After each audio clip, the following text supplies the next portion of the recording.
నిమ్స్ కొత్త హాస్పిటల్ 2000 పడకల ఆసుపత్రి ఇవాళ నిర్మాణంలో ఉన్నది. మరి కేసీఆర్ గారు 4 కొత్త హాస్పిటల్ కట్టిండు. నువ్వేం చేసినావు? అప్పు చేసి. కేసీఆర్ ప్రభుత్వం 73,000 కోట్ల రూపాయలు ఆనాడు 70 లక్షల మంది రైతుల ఖాతాల్లో బ్రహ్మాండంగా రైతు బంధు రూపంలో ఇచ్చింది. నువ్వేం చేసినావు? కేసీఆర్ ప్రభుత్వం 200 రూపాయల పెన్షన్ 2,000 రూపాయలు చేసి పేదవాడిని ఆదుకున్నది. కేసీఆర్ ప్రభుత్వం 15 లక్షల మంది ఆడపిల్లలకి లగ్గాలు చేసి ఒక మేనమామలాగా 1,116 రూపాయలు వాళ్ళ ఖాతాలో వేసింది. కేసీఆర్ ప్రభుత్వం 14 లక్షల మంది బాలింతలకు వాళ్ళ పిల్లలకు కేసీఆర్ కిట్లు అందించింది. ఇవన్నీ కేసీఆర్ గారు చేసినారు. జిల్లాకు ఒక మెడికల్ కాలేజ్, మేడ్చల్ జిల్లాలో, రంగారెడ్డి జిల్లాలో బ్రహ్మాండమైన మెడికల్ కాలేజీలు, బ్రహ్మాండమైన నర్సింగ్ కాలేజ్. హైదరాబాద్ మహానగరం మొత్తంలో 36 ఎస్టీపీలు, మూసీలోకి పోయే ప్రతి చుక్క మురికి నీటిని ఇవాళ శుద్ధి చేయడానికి 3,866 కోట్ల రూపాయలతో ఎస్టీపీలు కట్టినాం. మీ కోకాపేట ఎస్టీపీ నేనే ఇనాగరేషన్ కూడా చేసిన, దుర్గం చెరువు ఎస్టీపీ కూడా నేనే ఇనాగరేట్ చేసిన. హైదరాబాద్లో ఇవాళ పడే ప్రతి మురికి నీటి చుక్క మనం శుద్ధి చేయడానికి 36 ఎస్టీపీలు 2,000 మిలియన్ లీటర్ల కెపాసిటీతో కట్టింది కేసీఆర్ ప్రభుత్వం. అట్లాగే ఇంకా చెప్పుకుంటూ పోతే బోలెడు కార్యక్రమాలు మరి కేసీఆర్ అప్పు చేస్తే చేసినాం. మీరేం చేసింది? మీ ప్రభుత్వం 2,20,000 కోట్ల అప్పు చేసి రేవంత్ రెడ్డి గారు ఎవరికన్నా ఒకరికి 4,000 పెన్షన్ ఇచ్చినవా? ఎవరికన్నా ఒక తులం బంగారం ఇచ్చినవా? ఒక్క ఆడపిల్లకి 2,500 రూపాయలు ఇచ్చినవా? ఒక్క మా ఆడబిడ్డకు రంజాన్ తోఫా ఇచ్చినవా? ఒక్కలకు బతుకమ్మ చీర పెట్టినవా? చీర కాదు, అక్కడికి జాకెట్ ముక్కన పెట్టినా? ఒక్క మంచి పని చేసినావా? ఒక్క ఇల్లు కట్టించినావా ఆఖరికి? మరి కేసీఆర్ 1,00,000 డబుల్ బెడ్రూమ్ ఇల్లు కట్టిన హైదరాబాద్లో, నువ్వు ఒక్కటి కట్టినావా కొత్తగా? 2 ఏళ్ళు అయిపోయాయి. 2 ఏళ్ళు మాటలతోనే టైంపాస్ అయిపోతుంది. ఒకరోజు కేటీఆర్ మీద కేసు, ఇగో అరెస్టు ఆగో అరెస్టు, ఇక పెడతా జైల్లో ఆగ పెడతా.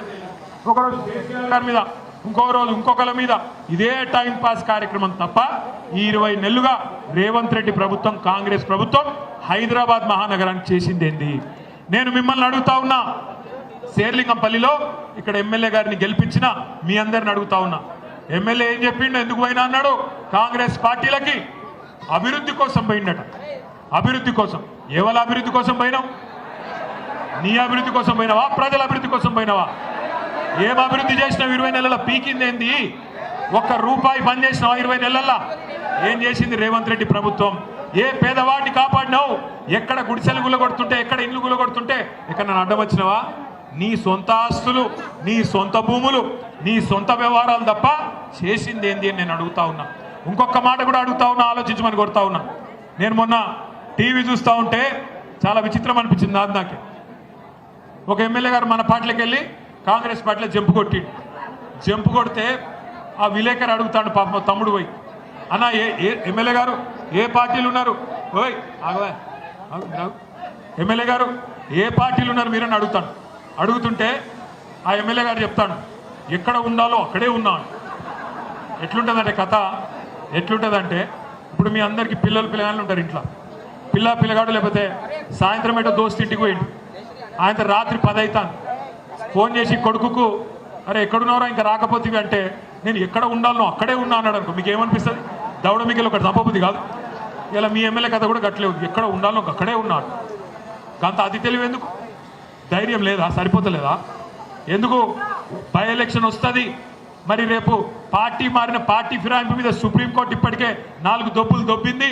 ఎక్కడ బై ఎలక్షన్ వస్తుందని భయమా? మరి నిజంగానే నీ రేవంత్ రెడ్డి పీకి పందిరేస్తే, నిజంగానే నీ కాంగ్రెస్ ప్రభుత్వం చాలా గొప్పగా పనిచేస్తే తెచ్చుకో టికెట్, రా శేర్లింగంపల్లి నియోజకవర్గంలో కొట్లాడు, ఎవరు గెలుస్తారో చూద్దామని చెప్పి నిజంగానే కాంగ్రెస్ ప్రభుత్వం బీఆర్ఎస్ ప్రభుత్వం కంటే గొప్పగా పనిచేస్తే, నిజంగానే నీ 6 గ్యారెంటీలు అమలైపోతే, నిజంగానే మొత్తం సుభిక్షమైపోతే హైదరాబాద్ మహానగరం, పేదలందరూ సంతోషంగా ఉంటే తెలుసుకుందాం 10 మందితో రాజీనామా పెట్టి ఎవలేందో దూద్ కా దూద్ పానీ కా పానీ రాజుగా చూసుకుంటే అయిపోతుంది. రేవంత్ రెడ్డి కేసీఆర్ ప్రజలు డిసైడ్ చేస్తారు, అంతేనా? ఒకటి మాత్రం పక్కా, తెలంగాణలో సామెత ఉంది, పొట్టోడిని ఎత్తి పొడుగోడు కొడితే పొడుగోడిని ఎత్తి పోషమ్మ కొడుతుంది. పొట్టోడిని ఎత్తి పొడుగోడు కొడితే పొడుగోడిని ఎత్తి పోషమ్మ కొడుతుంది. అంటే దేవుడు ఉంటాడు, చూస్తాడు. ఇట్లా లుచ్చా పనులు చేసే ఏ నాయకుడినైనా బరాబర్ మడత పెట్టి కొట్టే రోజులు తప్పకుండా వస్తాయి, తప్పకుండా వస్తాయి. నేను మిమ్మల్ని కోరేది ఒకటే, ఇవాళ మీ ఎమ్మెల్యే పోయినా, మీ ఎమ్మెల్యే పార్టీ మారినా, పార్టీకి ద్రోహం చేసినా, తల్లి పాలు దాగి రొమ్ము గుద్దినా మీరు మాత్రం ధైర్యంగా నిలబడ్డందుకు గట్టిగా ఒకసారి చప్పట్లతో మన వాళ్ళందరికీ అభినందనలు చెప్పాలని చెప్పి నేను కోరుతా ఉన్నాను. మీ ధైర్యం మామూలు ధైర్యం కాదు. నాకు నమ్మకం ఉంది, ఆనాడు 2014లో మనకు ఎమ్మెల్యే లేడు, కానీ కార్పొరేటర్ ఎలక్షన్లు వస్తే 11 డివిజన్లలో గులాబీ జెండాను ఎగిరేసినాం. రేపు కూడా ఎమ్మెల్యే ఎలక్షన్కి వస్తే సుప్రీంకోర్టు మొట్టికాయలు వేస్తున్నది కాబట్టి, స్పీకర్ గారికి తప్పదు కాబట్టి ఉప ఎన్నికలు ఎట్లాగ వస్తాయి, 3 నెలల ఎక్కువ రోజులు తప్పించుకోలేరు. ఎందుకంటే ఏదో ఒకటి చెప్పాలి. ఏ పార్టీలు ఉన్నవా అంటే ఇలా చెప్పే పరిస్థితి లేదు. నిన్న ఒక ఆయన చెప్తున్నాడు, నేను టీఆర్ఎస్ పార్టీలనే ఉన్నా అంటున్నాడు. కార్యకర్తల సమావేశం జరుగుతున్నది. ఈయన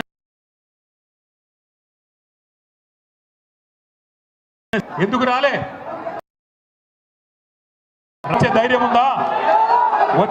ఉందా? మరి ఈ సన్నాసులు తేల్చుకోవాలి. వీళ్ళు ఇప్పుడు 2 లింగాలు ఉంటాయి, అయితే పురుషలింగం లేకపోతే స్త్రీలింగం. టీఆర్ఎస్ ఉన్నా అని చెప్పు, అంతేగాని అటు కాకుండా ఇటు కాకుండా 7 ఉండాలనో గాడినే ఉన్నా అంటే నిన్ను ఏమనుకోవాలో గదే అనుకుంటారు. మరి అర్థమైందా నేను చెప్పింది? రేవంత్ రెడ్డికి నేను చెప్తా ఉన్నా ఆగుంది. అడ్డిమారి గుడ్డి దెబ్బకు ముఖ్యమంత్రి అయినావు, పని చేసింది లేదు, పీకింది లేదు, ఎన్నడూ ప్రజలకు సేవ చేసింది లేదు, ఒక్క ప్రజా ఉద్యమంలో పాల్గొన్నది లేదు. ఏదో లక్కీ డ్రాల లక్కీ లాటరీ తలిగినట్టు తలిగింది. పని చేయి, ప్రజలకు వచ్చే పని చేయి. లేకపోతే ఒకటే జరుగుతుంది, గుర్తుపెట్టుకో. బై ఎలక్షన్స్ వస్తున్నాయి. అప్పుడు బై ఎలక్షన్స్ వస్తే కాంగ్రెస్ కు బై బై ఎలక్షన్ అయితే తప్ప ఈ బై ఎలక్షన్ ఇంకోటి కానే కాదు. బై చెప్పే ఎలక్షన్ అయితే కాంగ్రెస్ కు టాటా బై చెప్పి ఇక చాలు ఈ దరిద్రం అని చెప్పి ఎలగొట్టే రోజులు దగ్గరలో ఉన్నాయి. మీ అందరినీ నేను ఒకటే కొడతా ఉన్నాను. మనం ఎట్లాగో ఇప్పుడు కార్పొరేటర్ ఎలక్షన్ ఇంకో 6 నెలల్లో ఎదుర్కోవాల్సి ఉంటుంది. బై ఎలక్షన్ కూడా వస్తుంది, ఉప ఎన్నిక కూడా శేర్లింగంపల్లిలో మనందరం కలిసికట్టుగా ఎదుర్కొందాం. కానీ నువ్వు గొప్ప నేను గొప్ప అంటే నడవదు. ఇప్పుడు తిరిగి ఈ రాష్ట్రాన్ని మళ్ళీ పట్టి మీద పెట్టాలి, బండి మీద ట్రాక్ మీదకి ఎక్కియాలంటే కేసీఆర్ గారి నాయకత్వం ఖచ్చితంగా ఈ రాష్ట్రానికి అవసరం. గులాబీ జెండానే తెలంగాణకు శ్రీరామ రక్ష. ఎవడెవడో ఏదో మాట్లాడుతుంటాడు. నేను మొన్న చూసిన ఎవడో ఒక సన్నాసి మాట్లాడుతున్నాడు, టీఆర్ఎస్ పోయటంకి దానిలో కలిసిపోతుందట. మాకేం పిచ్చిలేసింది ఎన్నో కలుపుతందుకు. నేను ఒక మాట స్పష్టంగా చెప్తా ఉన్నా, తెలంగాణ రాష్ట్రం ఉన్నంత కాలం తెలంగాణకు శ్రీరామ రక్ష అయిన బీఆర్ఎస్ పార్టీ ఖచ్చితంగా ఉంటది. ఎక్కడ ఎవరిని కలిసేది లేదు. बहुत सारे कोशिश चल रहे हैं, बहुत सारे साजिश चल रहे हैं हमको डराने की, धमकाने की, दबाने की. किसी से नहीं डरेंगे, किसी के बाप से नहीं डरेंगे. एक वादा है आपसे, आप सभी से एक ही वादा है, मरेंगे एक बार, जिएंगे एक बार, डरेंगे किसी के सामने नहीं. सबके सामने, सबके साथ 10 साल किस कदर हर किसी को साथ लेके चले. जैसे मखदूम मोइनुद्दीन ने कहा था, हयात लेके चलो, कायनात लेके चलो, चलेते चलो, सारे जमाने को साथ लेके चलो. హైదరాబాద్ మహానగరంలో హిందూ అయినా, ముస్లిం అయినా, సిక్ అయినా, క్రిస్టియన్ అయినా అందరినీ కలుపుకొని పోతాం. ఆంధ్ర అయినా, తెలంగాణ అయినా, ఉత్తర భారతమైనా, దక్షిణ భారతమైనా, ప్రపంచంలో ఏ మూల నుంచి ఎక్కడికొచ్చి హైదరాబాద్లో ఉన్న వాళ్ళందరినీ కడుపులో పెట్టుకొని 10 ఏళ్ళు కేసీఆర్ గారు ఎట్లా చూసుకున్నారో అట్లే చూసుకుంటాం. ఏ పంచాయతీ లేకుండా బ్రహ్మాండంగా ముందుకు పోతాం. మీ అందరి దయ ఆశీర్వాదంతో పార్టీ పునర్నిర్మాణం చేసుకుందాం. కొత్తగా కమిటీలు వేసుకుందాం. డివిజన్ల వారీగా ఎక్కడెక్కడైతే పార్టీ వదిలిపెట్టిపోయినారో ఆ స్థానాలు భర్తీ చేసుకుందాం.